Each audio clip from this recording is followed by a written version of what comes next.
In today's video, I want to show you some tips and tricks in going from an 80% standard efficiency furnace to a high efficiency 96 or above percent furnace. But before we get into those tips and tricks, I want to share some pros and cons of a standard efficiency furnace versus a 96% or a high efficiency furnace. So to start with, an 80% furnace is going to have a metal flue like this one, and the efficiency is in the name. It's going to use 80% of the natural gas or propane that is sent into the system or into the burners, and 20% of that is going to escape into the exterior of your home. Now, a high efficiency furnace that is in the 90% range, 92 all the way to 98%, it's only going to emit that small amount of excess fumes or unburnt fumes out of the home. So the high efficiency furnaces are definitely going to save you money month after month, especially if you live in an area where gas is pretty cheap. Here in Utah, gas is really cheap. We even just converted our electric dryer to a gas dryer, so that should be weighed into your decision. Now, the advantage to the 80% furnace is if you don't want to retrofit to PVC venting, which any high efficiency furnace is going to have PVC venting because it condensates and it would simply rust metal venting really fast. So if you don't want to hassle with converting over to PVC venting like we're going to show you in this video, an 80% furnace is definitely the route to go.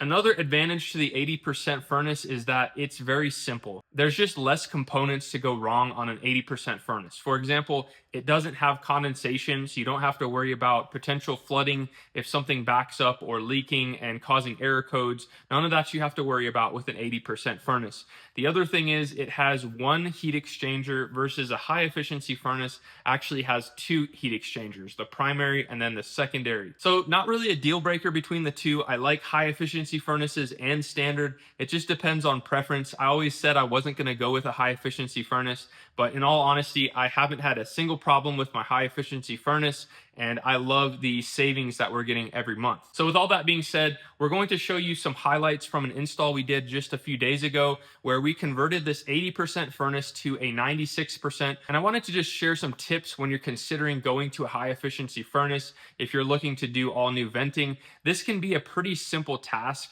and a lot of people make it more than what it is. So in this instance, we had these two fresh air inlets that went into this room where the water heater and the furnace was. Now, my buddy Jay, the plumber, was converting this to a tankless water heater, and we were converting the furnace at the same time to a high efficiency furnace. So what we decided to do is run two 2-inch PVC pipes into one of the fresh air inlets kind of as a chase. And then in the attic, we ran that over out into the gable. So we just had two PVC with 45s there that came out of the gable, sealed it up, and that was it. And then for the intake, all we did was we ran up the other fresh air intake, and we just stubbed it up about 3 feet into that pipe to where it can pull air from the attic. As long as you have adequate space for that combustion air, you're totally fine. And in addition to that, even in the attic, you had open gables to where there was venting there, so you could actually pull outside air through the attic. No problems with that, and it made for a super easy install. This one was really tricky as it was in such a tight space and we couldn't put a filter rack in, which I was kind of disappointed, but it was easy enough. You slide it in at the bottom, but you can see how nasty this filter was. So just a good reminder to make sure that your filters get replaced on a timely basis. Now, something I want to mention is that I've seen this so many times where a furnace is way oversized by the contractor and it's short cycling, and not to mention the efficiency. It's using a lot more fuel than is needed to adequately heat that home. And something that I've found very valuable is sizing your furnace properly.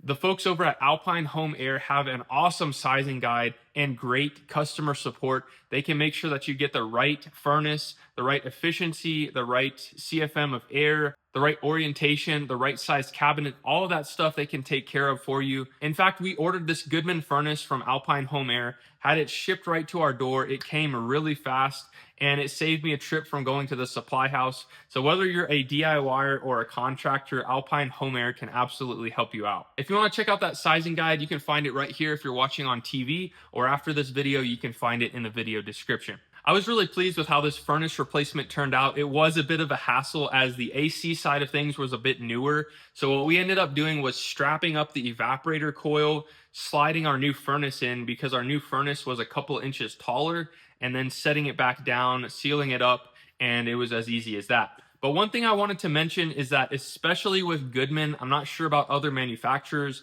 but because they're designed to work with A2L refrigerants, they're going to assume that you're going to install it as a whole system. But if you don't, if you're putting just a furnace in, that's totally fine. But what you have to do is scroll through the settings on that Goodman board until you get to a setting that says A2E. And all you want to do is cycle that A2E setting to the off position, and then the furnace will know that it's not working with an A2L refrigerant system. So what ended up happening is, as soon as we turned power on to that furnace, nothing was showing on the display, and the fan kicked on the furnace and was just circulating air. So as soon as we went in and turned that A2E setting off, reset the system, then we had power to the thermostat, and the fan did not come on until it was called for. So just something to note, if you're just installing a Goodman furnace, you want to turn off that A2E setting, and then you'd be good to go. Well, guys, I hope you learned a thing or two in this video. Again, if you're looking to replace your furnace, whether it's a standard efficiency or a high efficiency, make sure and reach out to Alpine Home Air. Their customer service is really next level, and they're not pushy at all. They really just want to help you get the right system and make sure that you're happy with the end result. Now, if you want to see some other furnace replacement videos, you can check out this playlist right here. And until next time, you guys be safe. Later.